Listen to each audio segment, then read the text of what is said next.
lines from the bottom, or the white lines, page Chav Vov. Rabbi, Sir. I don't know if you addressed this earlier today. I don't remember or before, but when we're saying that we're dealing with Ayin sechel l'mayla me'atzilus and it's everywhere and constantly present, what does it mean that we have it come? What does it mean like we're saying like it comes to bia? Like it seems like it has to. There's a point when it's not there and a point when it's there. No, it's there all the time, but it has gilui. Gilui. Of course, it's there all the time, but it's not begilui.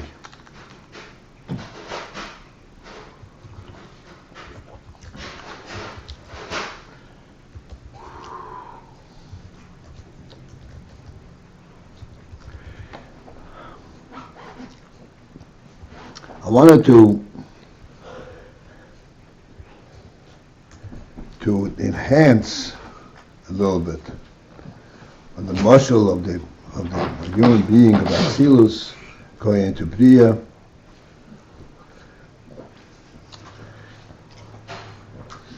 And to get us a little bit more of a sense what is meant by Oir Atzilus and Oir that is a Ma'alim Atzilus. And in the whole time we are referring to all of these inyanim in the term of Oir.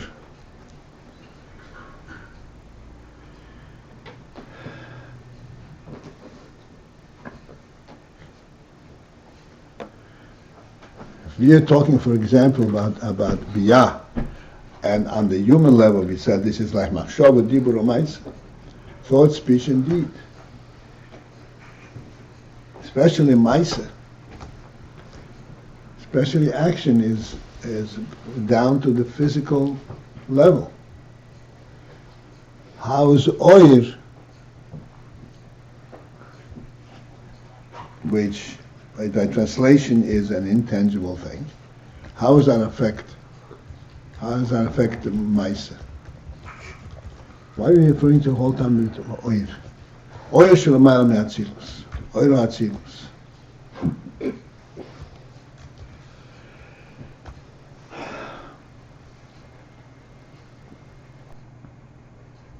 So I was thinking, although we spoke about Oir, I was thinking to give us a real sense to demonstrate the power of Oir. And now everything is dependent on this element called Oir.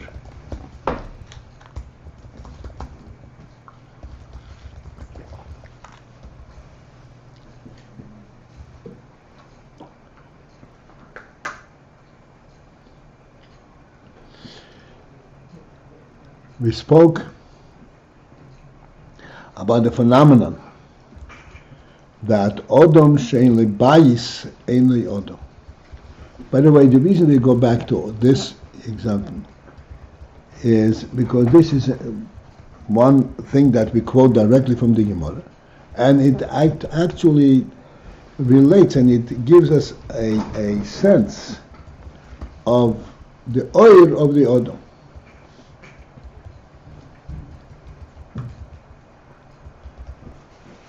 Like we said many times, the Beis is not identified by its functionality. There's some kind of an aura, some kind of a human quality to it. It is not a question of how you use it. It's not for the purpose, for utility, for sleeping, for eating, for storing things. There's something human about it. Uniquely human. Because the human being actually has a superior kind of presence in the world.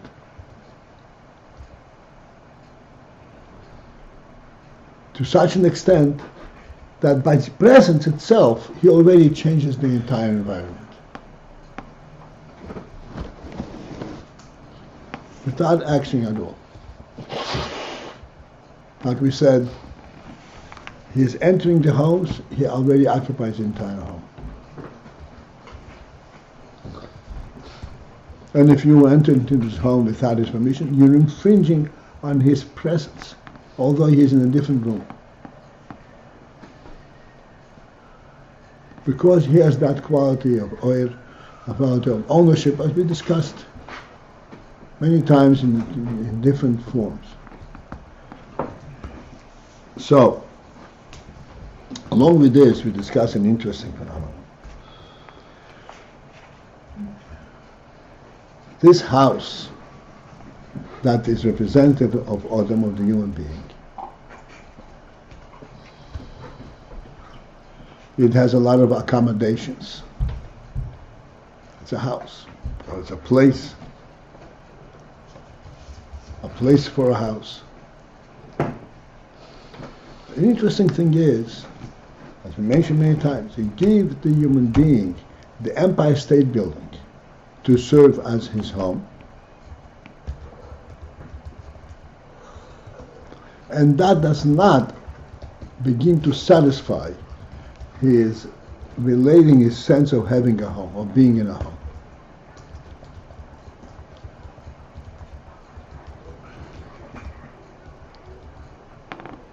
Practically speaking, in terms of shelter, in terms of room to put his things away, it is more than enough, much more than enough. And yet, the human quality is not being satisfied.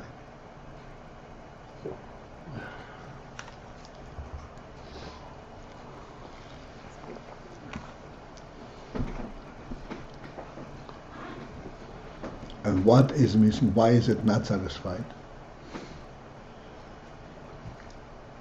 Because the oyer of the human being is identified by his status. In other words, he has to be able to relate with his sechel and his midos to this area in order to say, I'm occupying this. And if this area is physically beyond that which his sechel can conceptualize, or his midos can conceptualize, it remains outside of his presence. Again, so sorry, he needs to be able to relate this, or comes through sechel, which needs to be able to relate to the structure. He has to be able to conceptualize in his sechel this binyan, this capacity.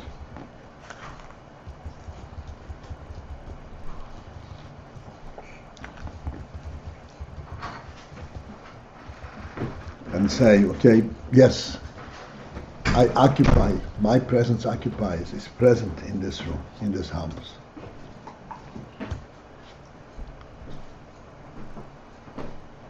And if it's larger than that, then he does not have that sense, and doesn't have that satisfaction of having a home.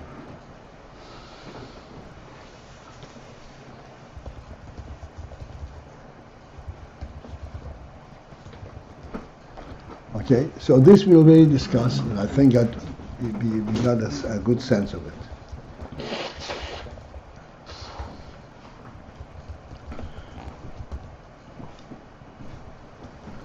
Now,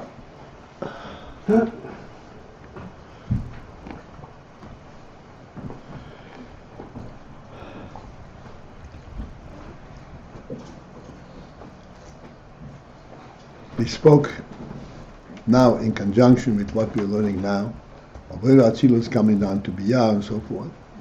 So we said an interesting thing. That sechel does not reach into the level of action. No matter how well a person understands the principle of this has to be done, he understands it. But to go, in fact, and get up and do it, something is missing. Seichel does not actually activate him to pursue this action. In order to pursue this in action, you need something different than the sechel that he understands in his mind. The sechel that he is conscious of.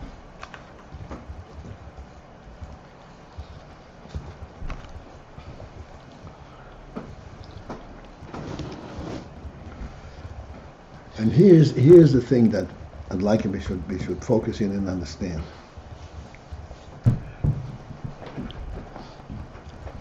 The sechel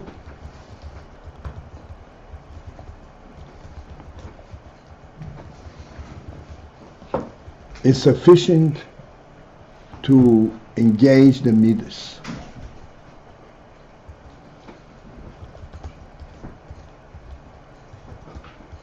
For example, if one observes an atrocity,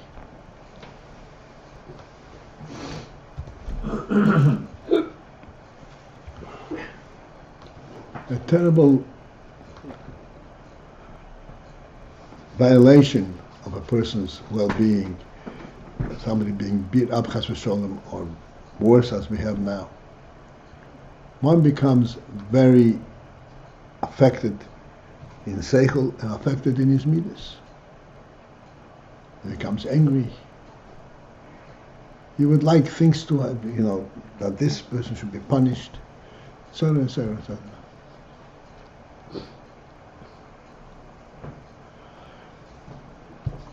And yet, there is a gap between the sechel, the midas, and the action. To get him into action, the midas themselves were not activated.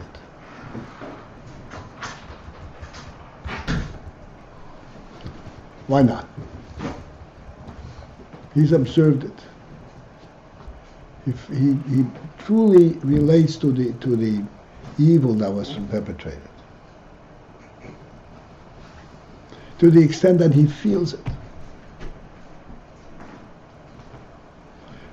And yet, it does not activate it and motivate him to get up and do something.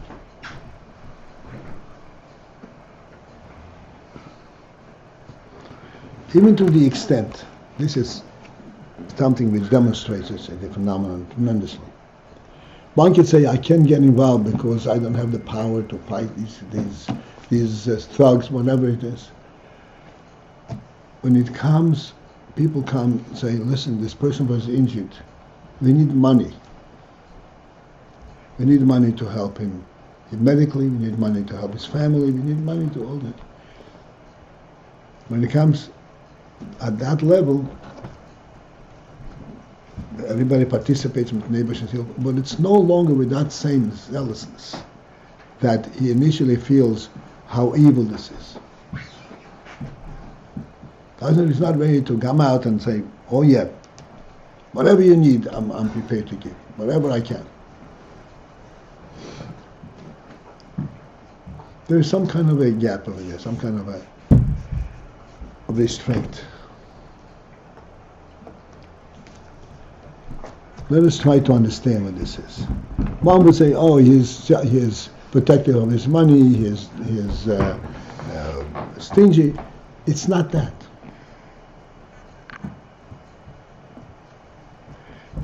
He doesn't feel the compelling element. He feels the anger, but he doesn't feel the compelling element to get involved. This Indian doesn't feel the compelling element to get involved is similar. I'd like we should stretch a little bit. It's similar to him not being able to expend himself in a larger home than is suited to him.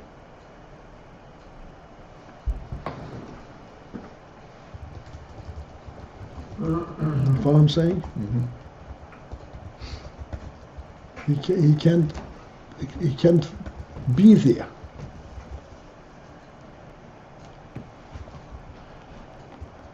Let's say this larger home Let me say that an average person will not feel comfortable and say, this is not a home. Empire State Building, I get lost and I don't feel, the coziness and the encasement of a home. I don't feel comfortable. A home is supposed to give me comfort. It doesn't give me comfort.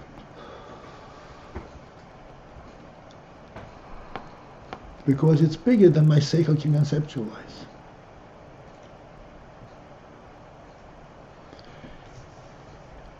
A greater person, a person with a greater capacity, with a broader imagination, a broader projection, he could.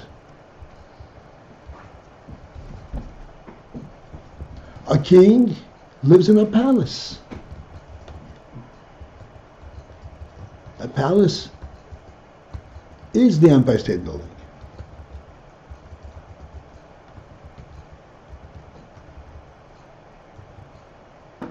A king, in his office, when he sits in his office, he receives people. He can sit in an office that the people are 100 feet away from him.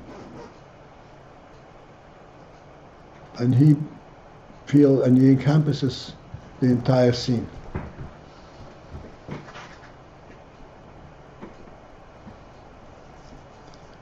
Because he has a much broader personality, and hence his sechel can encompass a much bigger environment, much more variety.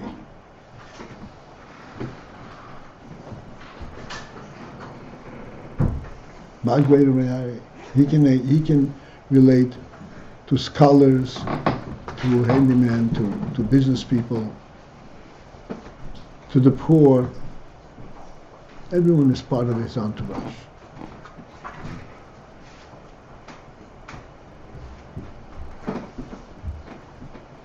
That's why it says a melech provides for all the people in his country.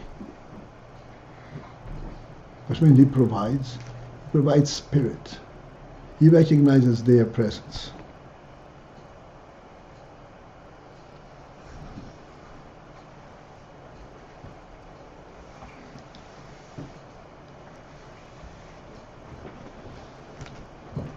We can elaborate, but I don't want to spend more time. I think the point is quite clear. A question. Yeah. You compared these two things of a person expanding himself to a bigger home to the situation a person would act on his sechel and midas when he observed an atrocity, for example, or something like that. In this case where he observed the atrocity, his sechel and midas, they absolutely agree that something drastic needs to be done. You're just saying he can't bring himself to action. But in a case of a home, his sechel just not there. I mean, it's not. He can't relate to the bigger home. It's exactly the same thing. I'll explain to you how. He relates to a home, but he doesn't find that place as part of his home. It's exactly the same thing. He relates to atrocity, but this is too distant from him. How distant? It's in Borough Park. So what's Borough Park? It's not my neighborhood. It's not where I'm present. Or it is on Maple Street, or it is Nostrand Avenue. How does a person relate when we are here to something that occurs on Carroll Street, Carroll in Schenectady, or Carroll in Troy, or something that occurs on Nostrand Avenue?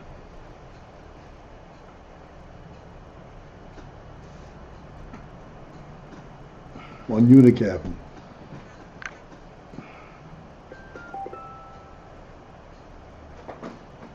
The reason I skipped Kingston, because Kingston, we all feel at home in Kingston. Kingston is not distant. Kingston is not 3 blocks away. Kingston is where I am all the time. But Albany is out of the pale, outside of the pale.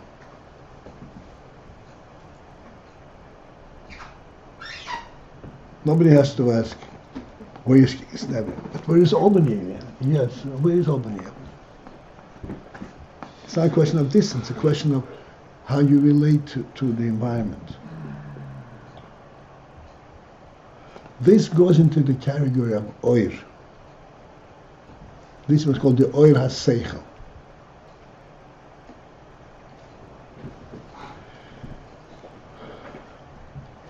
Sechel, and I'm going to repeat this, is a very important Ayin that ultimately it should dawn on us. Sechel is not midas. Midas, we get all heated up. We get personally excited. As if we were touched by ourselves. In a certain way, as we pointed out, sometimes midas are the result of a person projecting this occurrence onto himself. So this is not the real midas. Midas that comes from sechel is on a higher level. Midas comes from sechel is that he senses the wrong of it, not a personal reaction.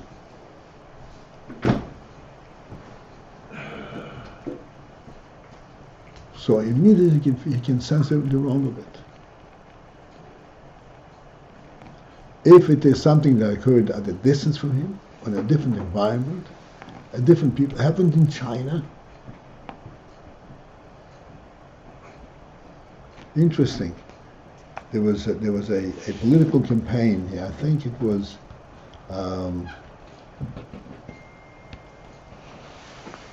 from mayor. I can't think of his name. He came to see the Rebbe. All the campaigners came to see the Rebbe. What did the Rebbe talk to him about? Remember? Yeah, the Chinese. Chinatown. Right. Huh? Dinkins. I'm sorry? Dinkins. No, it wasn't Dinkins. No. Dinkins Rebbe doesn't talk about real things. He's not a dodo. It was Senator Moynihan. Yeah. That's what it was. Could be. He spoke about the Chinese in Chinatown, that they are not getting their due according to government lajees.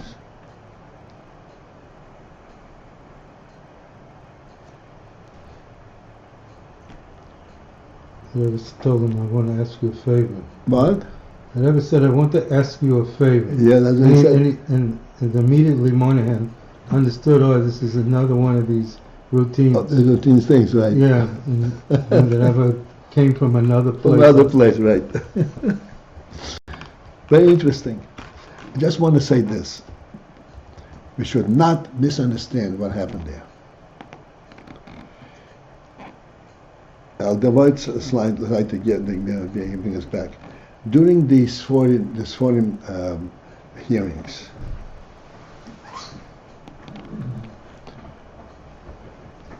there was a major source of evidence was a letter that the Rebbe wrote describing his library and asking senators and in America and people in the power to help him to secure his library from Poland and from Russia, transport it and so forth. And in this letter, the Rebbe described this library belongs to the Hasidic Chabad. And I'd like you to help me to save it and bring it back, bring it across. This was a very important letter. The Rebbe told the lawyers, take this letter. Don't forget about this letter. The Rebbe looked for it until he found it. He says, take this letter to court. They didn't take it seriously. The lawyers didn't take it seriously. Big deal, so he wrote. Who will take these written words seriously when he's asking for a favor? Take this for a cross. And so he's writing, they belong to Hasidic Chabad. He's doing it so that he would get the favor. This is not real. They were even afraid to present it. Anyway, at the Rebbe's insistence, they presented it to the judge. This letter is what convinced the judge where this for belongs. Because the judge was sitting there and he was inquiring, who is this Rebbe? What kind of person is he? What is he engaged in day in, day out, minute in, minute out? And they came to the conclusion, a man of that caliber and that spiritual standing cannot possibly utter a word that he does not mean 100%.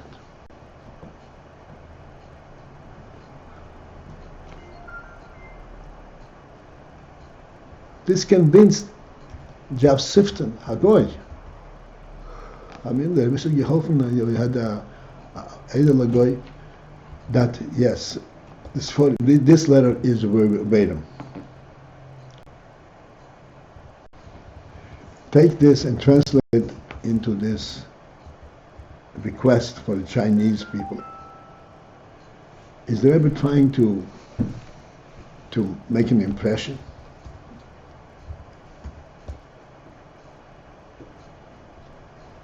Is the Rebbe devious to the slightest?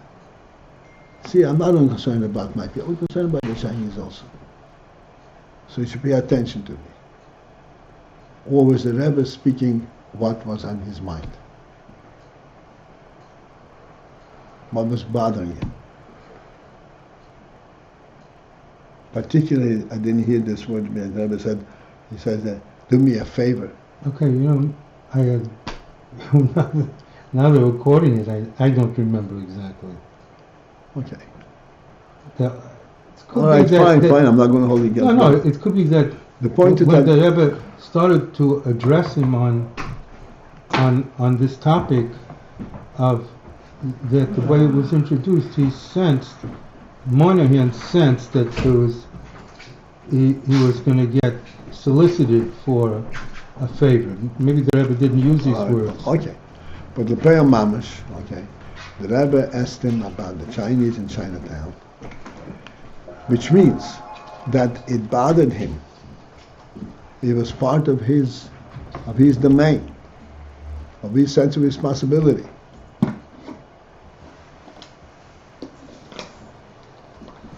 That he should engage this politician at this moment about this.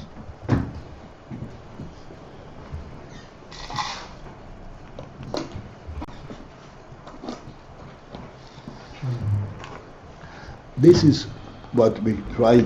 This is what we refer to oil sechel. The oil sechel, oil of the human being, that encompasses, just like oil hashemesh, the light of the sun encompasses the entire world and changes the entire environment into daytime. Like we always explain, the sun does not illuminate, shines like a flashlight. The sun encompasses. The sun is memshelas bayim. It rules the day. It encompasses the day. As a result, you don't have to illuminate anymore. Everything changes from its day. It's encompassed in the materials of the day.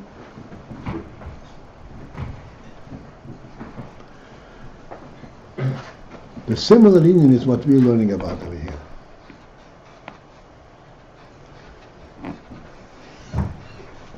Okay, now, I'm not going to repeat what we already spoken. Now we just go inside and we will be able to see this inside.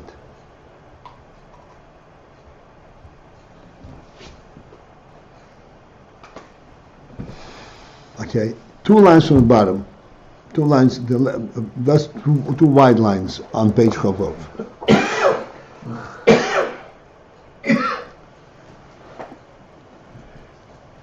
So we just finished saying in that Oy Datul Maila Me'atzilus is truly Bli Gvul. It's Bli Gvul Mamash.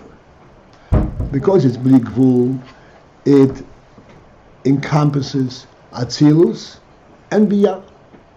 In our terminology, it encompasses the intellect, the emotion, and the action.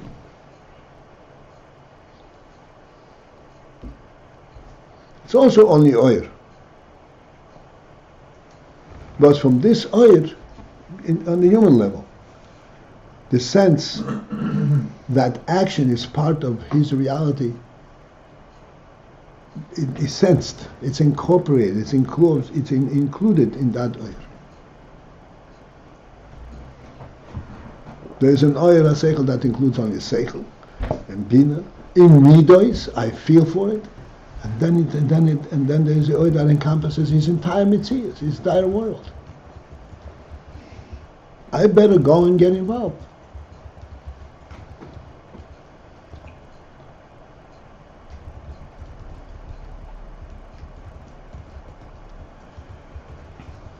That's in the moshel, now comes in the nimshal. As I said, 2 lines from the bottom. Ma she'ein kein oir ho'atzilut. This is talking about the oir higher than atzilut. That can extend into biyah. Ma she'ein kein oir ho'atzilut. Whereas the oir of the oir of atzilus. Again, I'd like to bring forth the sense of reality we're talking about.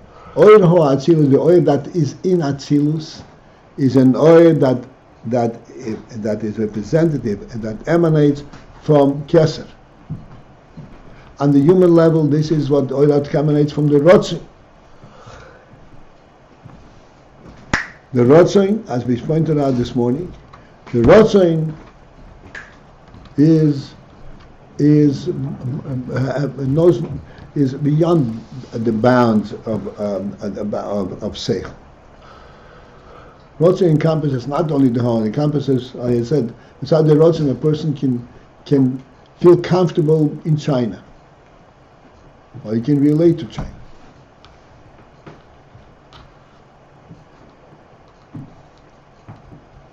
The Rotzin depends on the human being, but Bichlal, the Rotzin is on a Shoma level. It has a godly sense of reality, not a worldly sense of reality. But then it comes into Oir HaAtzilus. Oir HaAtzilus, even though it is rooted in Rotzin, but the Oir as it is in Atzilus, Hu she'nigbal al dei hakelim, that the Oir that is nigbal, that is bounded and is limited by the kelim. What is the kelim? The kelim means chokhmah bina v'das.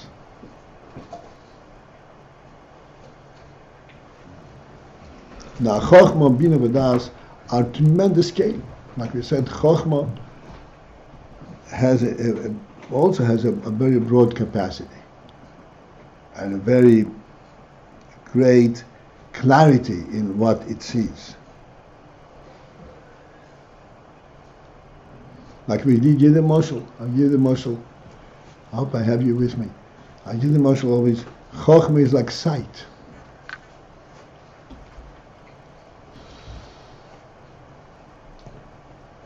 Sight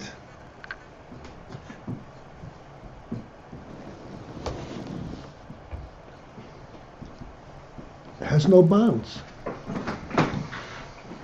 You open your eyes and you see everything that's visible, no matter how distant it is from you.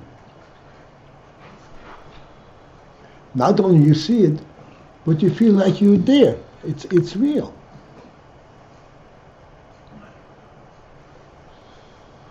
This is the power of Chokhmah.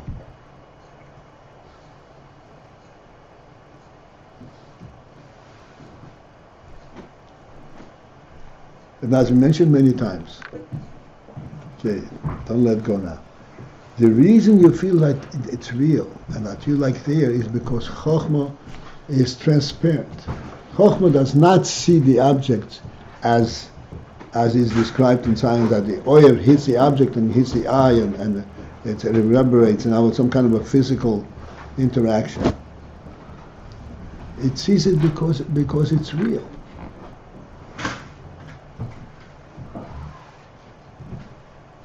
It's dynamic. It's godly. It sees the entire expanse of the world, because it, by the way, sees, hey, this is more than meets the eye. This is real. This is a godly creation.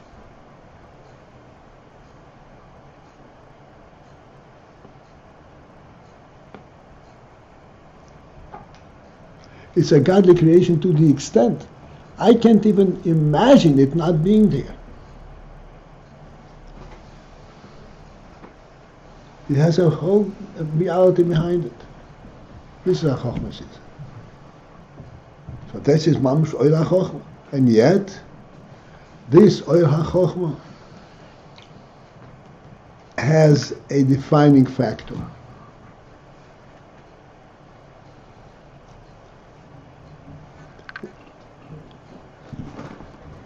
Let's understand this. We're learning these things, we might as well understand it, otherwise we'll be wasting our time.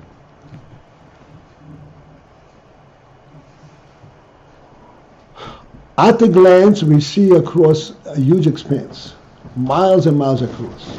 Who knows how much? 10 miles, 100 miles, 1,000 miles. And we see it at a glance, in one instant.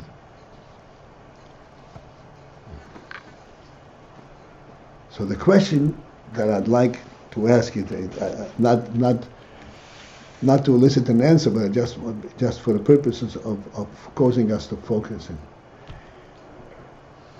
Are we seeing it as a one big reality, or are we seeing that this is an expanse across many miles?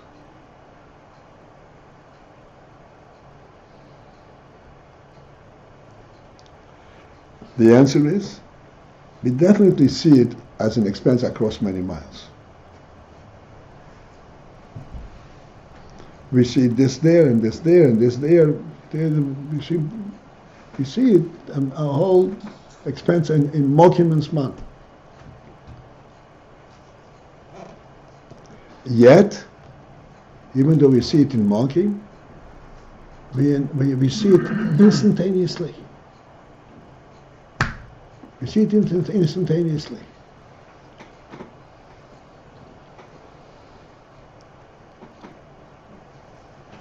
This is a phenomenal thing.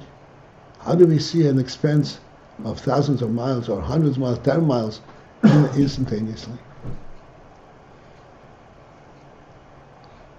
The answer is that this is what happens, so to speak, in Atzilus, at the level of sechel. The oil itself that you're looking at is not what you see, the physical thing. This is not the reality. The reality is what creates it.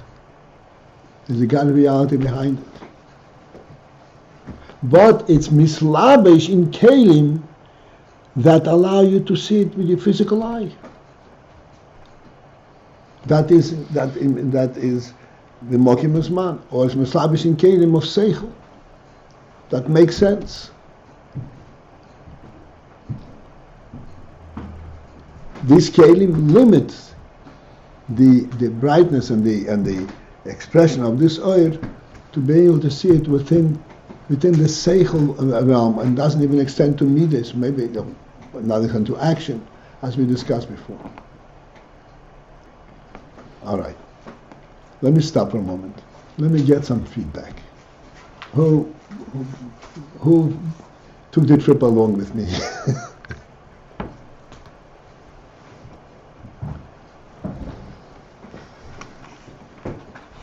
A little bit?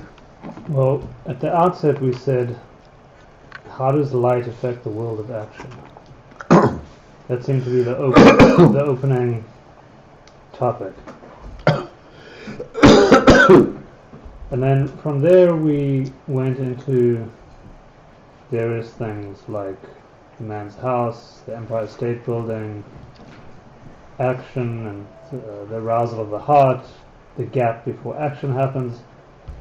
So I'm not connecting back to that original question. Okay, here's the answer.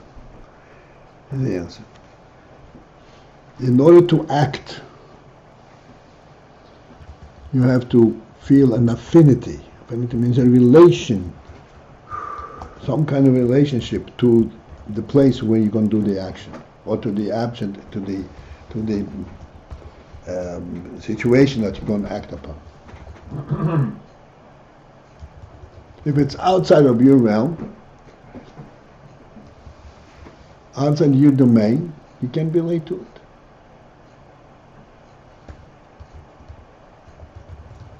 Like I said, you can relate to it on very different levels. A sechel says, "Oh, that was wrong," but that's the end of it.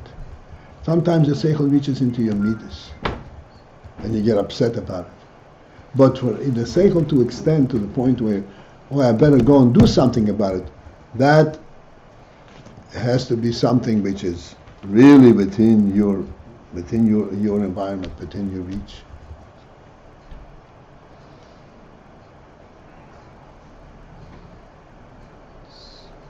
So this feeling of an affinity to the situation, that is an example of light.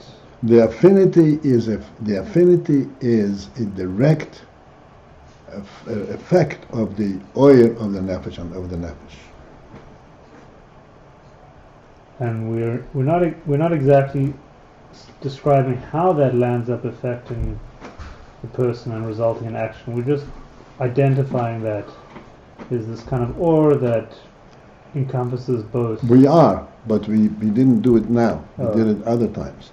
We explained many times the human being's presence in the world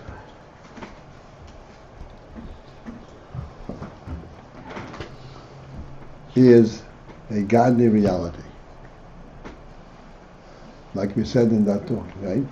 The human being was given the world. This is his, by godly definition. And it was given, put into his mind and his sechel. What is your presence here? Not yourself, but your part, your presence here as the responsible for the world. It's your world. And you were given the capacity for it. The spirit to care for it. That is the difference between the human being and the animal. And that's a statement of how this light affects the world of action. How does action affect this world of action, the world of intellect? The world in general. That is, the human being is imbued with this spirit that crosses. Right. We said many times, the world minus the human being is not a real world. I'm repeating this because I would like it. We should reflect on it and sense that yes, I do agree with this statement, or I don't agree with this statement.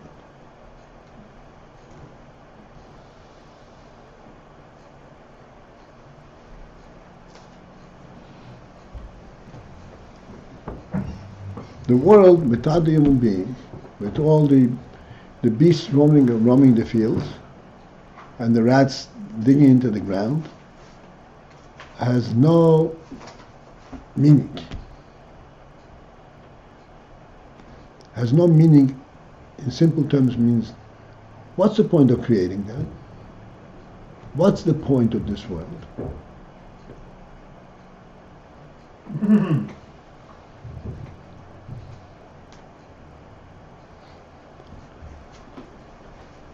The reason that some geniuses came up with the idea that the world created itself, developed on its own, the idea of evolution, came from the fact that they did not sense that there is any value in the world.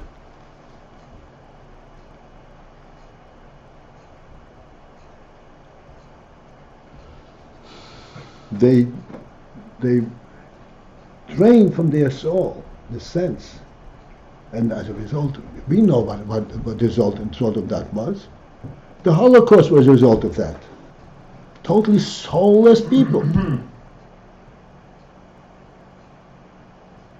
Totally.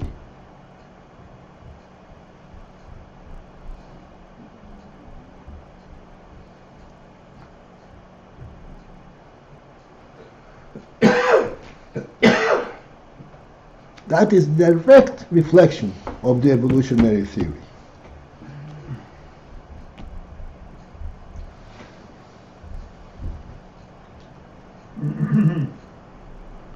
If you say, no, the world was created, then there has to be a sense to it. Every human being, every healthy, normal human being, like I said the other day, so I repeated this a few times, I'm going to divert, I hope you don't forget, you don't lose the continuity. If a person who falls down into a state of addiction, it is not a natural descent. It's not because you stood on a slippery mountain and you slip down there. You can't slip down into addiction.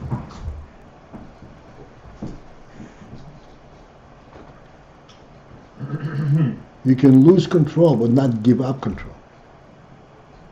As a person slides down the mountain and is not able to stop himself, is he trying to stop himself? Hello? Of course he's trying to stop himself. He's going to grab on every little blade of grass. He's sliding and he can, but he hasn't given himself up. Addiction means he's given himself up. That can only happen by human intent.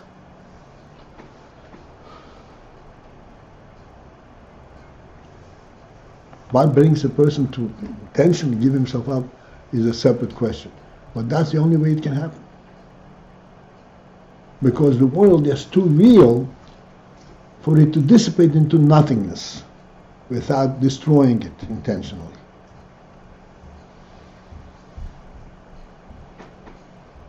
What happened over there in the Holocaust mentality was exactly that. The world is too real. It's not natural for human beings to be able to do this. Totally. But you can train a human being to be oblivious to this, his own sense. To the extent that they were arguing, well, we are trying to protect the purity of the world. Did you know that? They were actually intent of protecting, of bringing, of purifying the world. Only Islam. Purifying the world meant to have human beings who act like robots. No personal involvement, no personal intent, no personal interest. Robots.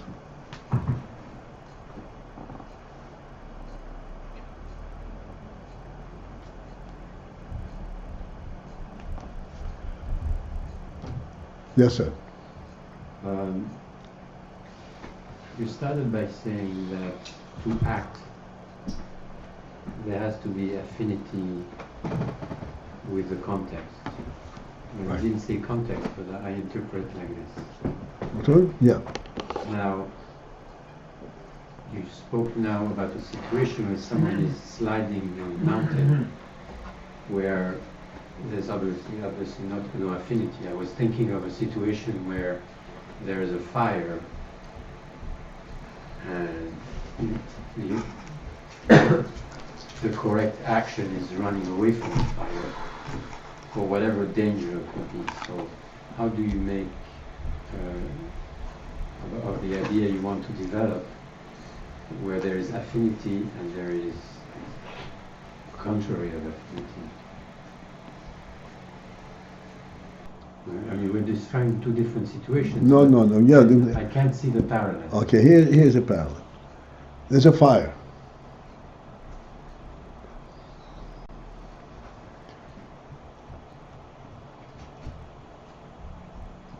Surely you're going to pick up and try to protect yourself, run away from the fire.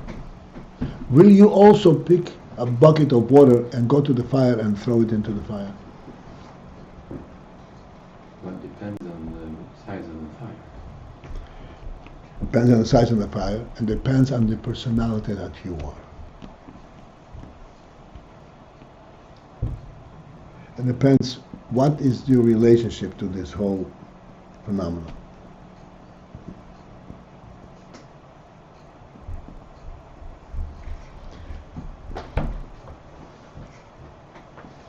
You're right. Today we don't extinguish fire with buckets,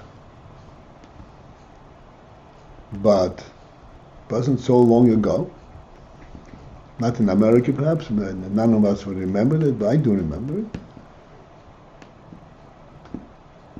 When a fire took hold, and then one house, the whole town would go, because all the houses were built of dry wood. So the first thing people would do is start pouring water around those homes that were not on fire yet. Try to stop the spread of it. Who did? Everybody. The whole town was out there pouring water.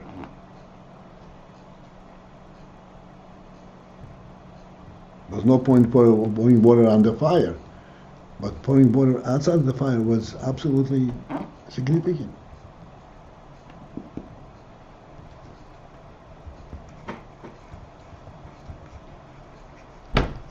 In that same environment, there were people who would just run away. Let them take care of it. You heard of that term, right? Mm-hmm. Who didn't? Let them take care of it. Who is them? Other human beings. Machines are going to take care of it, human beings are going to take care of it.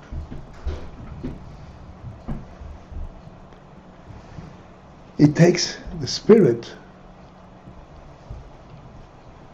within one's intellect to relate to the them.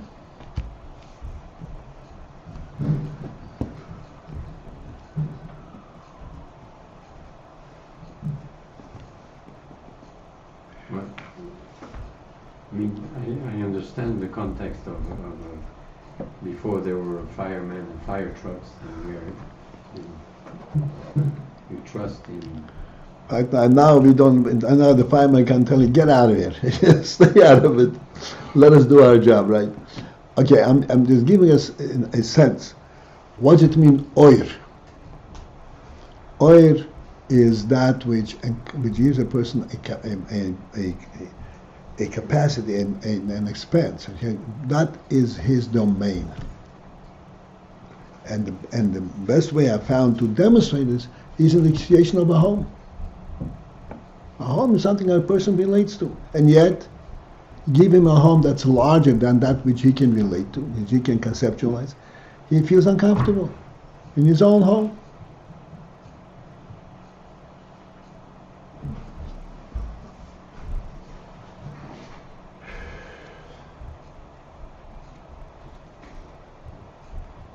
But depends on the.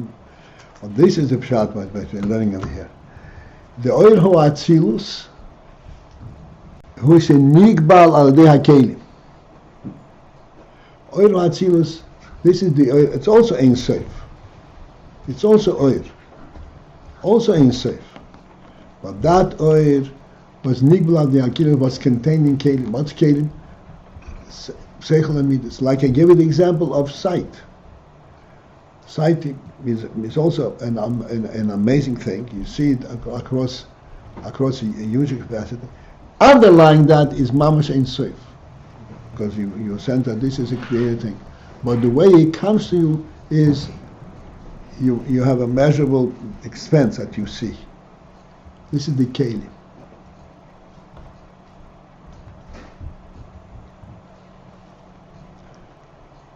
And this measurable expense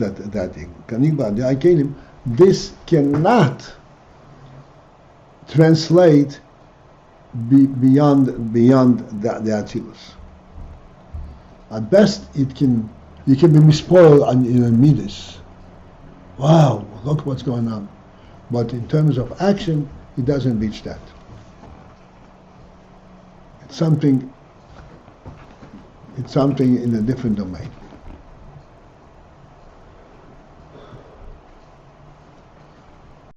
Because it's nigbal al dei hakelim.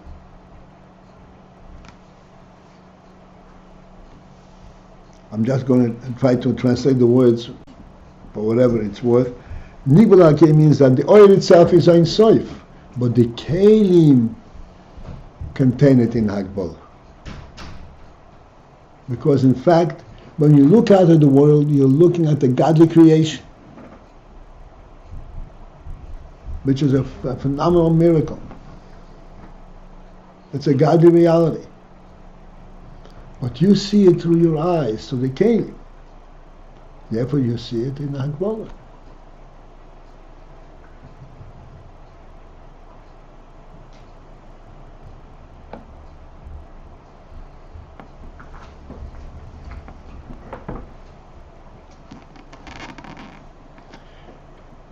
Like we said many times, sorry to disturb you, like we said many times, that there is a fundamental difference between looking in through the window into the house or being inside the house.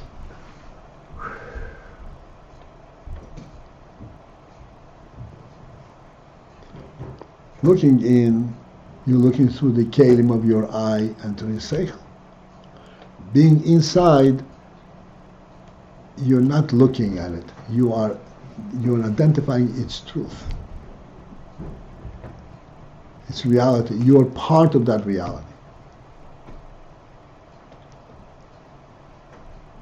A totally different orientation.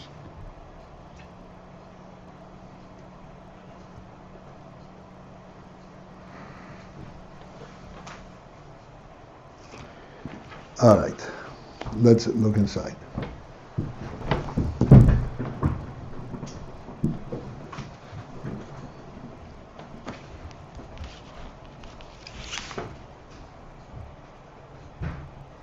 Yeah.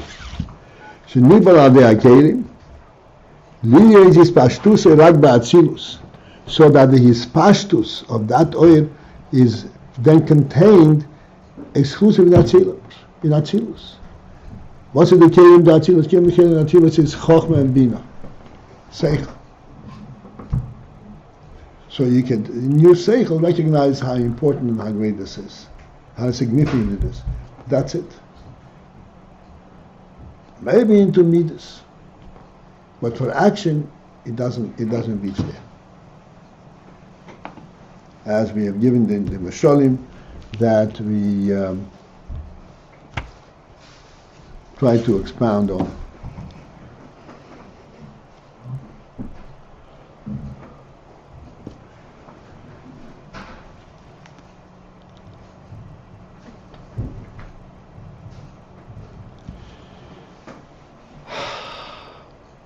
All right.